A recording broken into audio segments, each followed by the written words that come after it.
The text arrived while I was in the ICU, my body fighting off the third septic infection in as many months. It was from my cousin Rachel. A photo of the family reunion happening at my parents' lake house.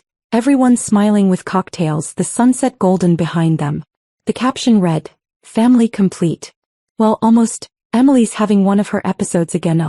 43 people had liked it. I stared at the photo through the fog of antibiotics and immunosuppressants, my PAC line pulling uncomfortably as I shifted in the hospital bed. One of her episodes. That's what they'd called my autoimmune disease for the past 7 years. Episodes. Like I was a dramatic television show rather than a 29-year-old woman whose immune system was slowly destroying her kidneys, liver, and lungs. My phone buzzed again. A text from Mom. "Sweetheart, everyone's asking about you. I told them you're resting at home. No need to worry them with hospital details." I knew exactly what that meant. Don't embarrass the family by being sick during their celebration. Don't be inconvenient. Don't exist too loudly in your suffering. Dr. Reeves. A nurse poked her head in. "Dr. Martinez is here to check your labs." Dr. Sofia Martinez entered with her usual brisk efficiency, tablet in hand. She was one of the leading immunologists in the country and the only reason I was still alive. "Emily, your inflammation markers are finally dropping. The modified treatment protocol is working better than we hoped." The modified treatment protocol. What Dr. Martinez didn't mention, what I hadn't told my family, was that the treatment protocol was actually my treatment protocol. For the past 4 years, while my family thought I was resting and exaggerating, I'd been working from my hospital bed, researching autoimmune disease mechanisms. My background was in biochemistry and immunology. I'd completed my PhD at Johns Hopkins before my diagnosis. When I got sick, I couldn't just accept the standard treatments that weren't working. So I started researching, collaborating with Dr. Martinez and her team on novel therapeutic approaches. 18 months ago, we'd identified a specific protein pathway that could be targeted to reduce autoimmune attacks without completely suppressing the immune system. We'd synthesized a compound, tested it in cell cultures then animal models. 6 months ago, I'd become the first human trial participant. It was saving my life. And according to our data, it could save millions of others. The patent had been filed 3 months ago. The FDA fast-track approval process was underway. And yesterday, Dr. Martinez had received an email from the Karolinska Institute in Stockholm that she'd forwarded to me with shaking hands. The Nobel Committee was considering our work for the prize in physiology or medicine. The announcement would be made in 2 weeks on October 7th, the same day as my family's big annual reunion finale dinner. "Have you told your family about the Nobel nomination?" Dr. Martinez asked. "No. Emily. They're at a party right now, Dr. Martinez. At a lake house. While I'm here." My cousin posted about my episode on social media. I showed her the photo. Her jaw tightened. "Your mother knows you're in the ICU with sepsis." "She does. She asked me not to worry everyone with hospital details." Dr. Martinez was quiet for a long moment. "The Nobel announcement will be broadcast live. If we're selected, and our contact says we're the front runners, every news outlet in the world will be covering it." "I know. Your family will find out." "Good," I said softly. The next 12 days passed in a blur of recovery and preparation. My sepsis cleared. My strength returned enough to be discharged. Dr. Martinez called every day with updates. The Nobel Committee had requested additional data, interviewed our collaborators, reviewed our clinical trial results showing an 83% improvement rate in autoimmune patients. "This is really happening," she said on October 5th. "Emily, we need to prepare a statement. The media will want to interview you." "I look like hell," I said. I'd lost 30 pounds from the sepsis. My hair was thin from medication. "You look like someone who's been fighting for her life while simultaneously revolutionizing medicine," Dr. Martinez corrected. The morning of October 7th, I woke at 5 a.m. and opened my laptop to the Nobel Prize livestream. Dr. Martinez called at 5:15. "I can't breathe. Are you watching?" "Yes." At 5:30 a.m. exactly, the Secretary General stepped up to the podium in Stockholm. The Nobel Assembly at Karolinska Institute has today decided to award the 2025 Nobel Prize in Physiology or Medicine jointly to Dr. Sofia Martinez and Dr. Emily Castellano for their discoveries concerning targeted immunomodulation therapy for autoimmune diseases. My phone exploded. News outlets. Research institutions. Colleagues. I ignored all of it and watched as the Secretary General continued. Dr. Martinez and Dr. Castellano's groundbreaking work has fundamentally changed our understanding of autoimmune disease treatment. Their development of TIM-47 represents the most significant advance in 50 years. Early trials show remarkable efficacy across multiple conditions including lupus, rheumatoid arthritis and Crohn's disease. This discovery will save millions of lives. The news spread like wildfire. Within an hour, every major outlet had the story. 29-year-old lupus patient wins Nobel Prize for autoimmune breakthrough. My phone wouldn't stop buzzing. At 8:47 a.m. it came. Mom? Emily? Is this real? Dad, why didn't you tell us? Jason, holy shit sis, you won the Nobel Prize? Rachel, OMG Emily, I had no idea you were doing research. Aunt Marie, I always knew you were smart, dear. I responded to none of them. Instead I called Dr. Martinez. They know. Of course they know. It's on every news channel. She paused. Your family's still expecting you at dinner tonight? As far as I know. Are you going? I thought about walking into that restaurant facing all those people who'd dismissed me. Yes. I'm going. Giovanni's was packed when I arrived at 7 p.m. I dressed carefully in a simple black dress. My Nobel Prize medal, couriered to me that afternoon, hung around my neck on its distinctive blue and gold ribbon. I decided they needed to see it. To understand this was real. The moment I walked through the door, the restaurant went quiet. Not just my family's section, the entire restaurant. Because by now everyone knew who I was. Oh my God, I heard Rachel whisper. She actually came. I walked to the family table, 65 faces turning toward me with expressions ranging from shock to shame. Emily. Mom stood up, her face pale. Sweetheart, we've been trying to reach you all day. I was busy, I said calmly. Press conferences. Interview requests. The usual Nobel Prize winner responsibilities. Aunt Marie stared at the medal around my neck. Emily dear, we had no idea you were conducting research.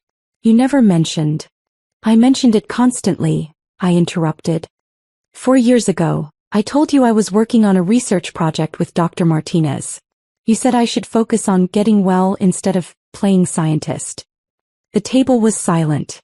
3 years ago when I missed Christmas because I was in the hospital with pneumonia, I was also analyzing the first cellular trial results. Jason, you called it another hospital thing. Jason wouldn't meet my eyes. And 18 days ago when I was in the ICU with sepsis, a life-threatening infection, you had a party. Rachel, you posted photos calling it my episode and saying I was exaggerating. Rachel's eyes filled with tears. Emily, I'm so sorry. I didn't know. You didn't know because you didn't ask. None of you asked. I looked around the table. Not once in 7 years did any of you say, Emily, tell me about your disease. Help me understand. Said you Googled. You decided. You dismissed. We thought you looked healthy, Mom's voice broke. The doctors said your numbers were stable. You thought I was exaggerating because I don't look sick enough for you. I pulled out my phone. Here. 7 years of data showing progressive organ damage. Would you like to see my surgical reports? My biopsy results. No one spoke. Aunt Marie, you told me I needed exercise and to stop eating gluten. I have an autoimmune disease that attacks my internal organs. That's not how this works. Aunt Marie was crying. I was a nurse. I should have known better. Yes. You should have. I turned to address the whole table. You all should have. But you didn't because invisible illness isn't dramatic enough. Because I didn't lose my hair or become wheelchair-bound, you decided I must be fine. Emily, please, Dad said. We made a mistake. But you won the Nobel Prize. We're so proud. Don't. The word came out sharp. Don't say you're proud of me now. You weren't proud when I was conducting this research. You weren't proud when I was fighting for my life while trying to save millions of others. You were embarrassed.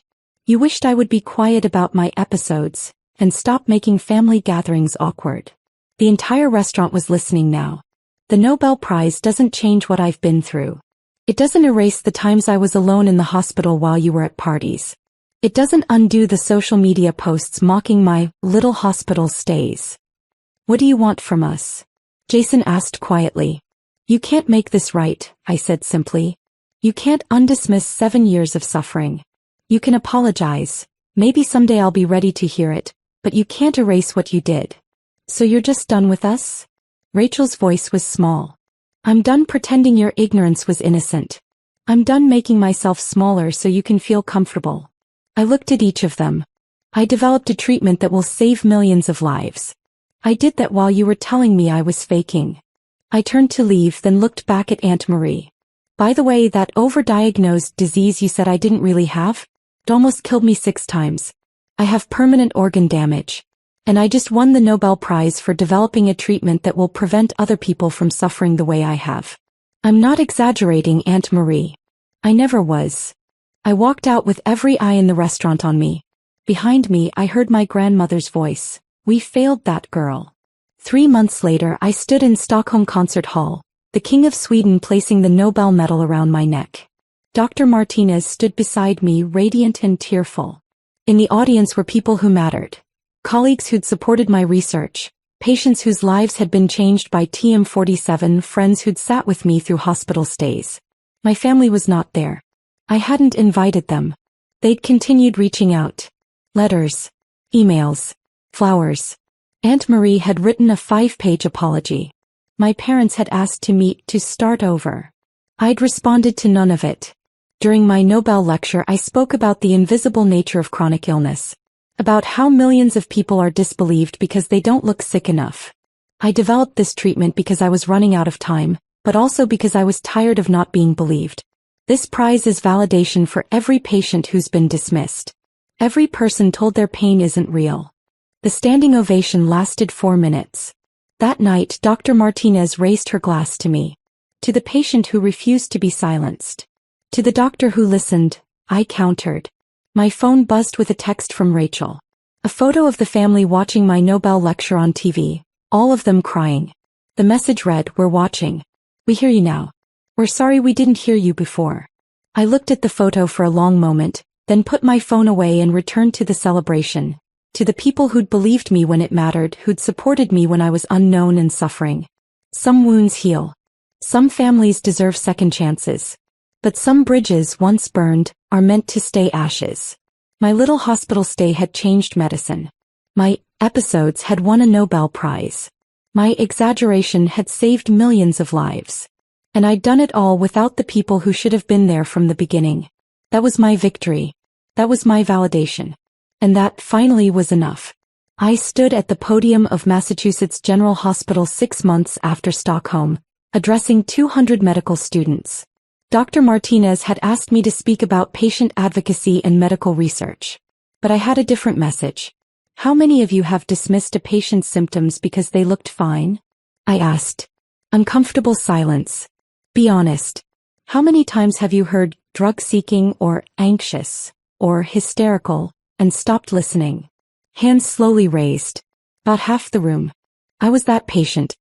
Multiple doctors told me my symptoms were stress before I was finally diagnosed with lupus. By then, I had permanent organ damage that could have been prevented.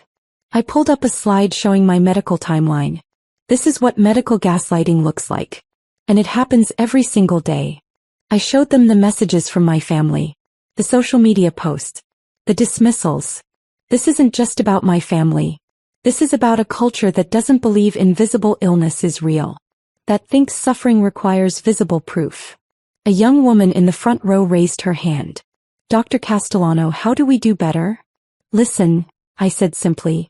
When a patient tells you they're in pain, believe them. When they say something is wrong, investigate. Don't wait for them to win a Nobel Prize to take them seriously. After the lecture, dozens of students approached me. But one stood out, a young man with tears in his eyes. My sister has fibromyalgia, he said. Our family thinks she's exaggerating.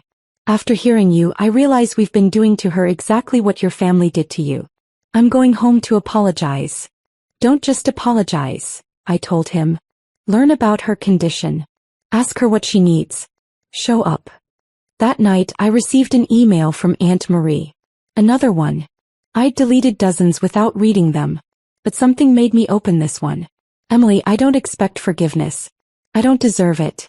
But I want you to know that I've gone back to school. I'm taking courses in chronic illness management and patient advocacy. I volunteer at a lupus support group now. I tell them my story, how I failed my niece, how my ignorance almost cost you your life. I'm trying to be better. Not for you. You owe me nothing. But for the next patient who walks into a room and isn't believed. I'm so sorry. Aunt Marie. I stared at the email for a long time. Then I did something I hadn't done in months. I replied, Aunt Marie, thank you for this. I'm not ready to rebuild our relationship and I may never be. But I'm glad you're using your experience to help others. That matters. Emily. It wasn't forgiveness. It wasn't reconciliation. But it was acknowledgement that people could change even if that change came too late for us. Dr. Martinez called as I was closing my laptop. Turn on CNN. I did.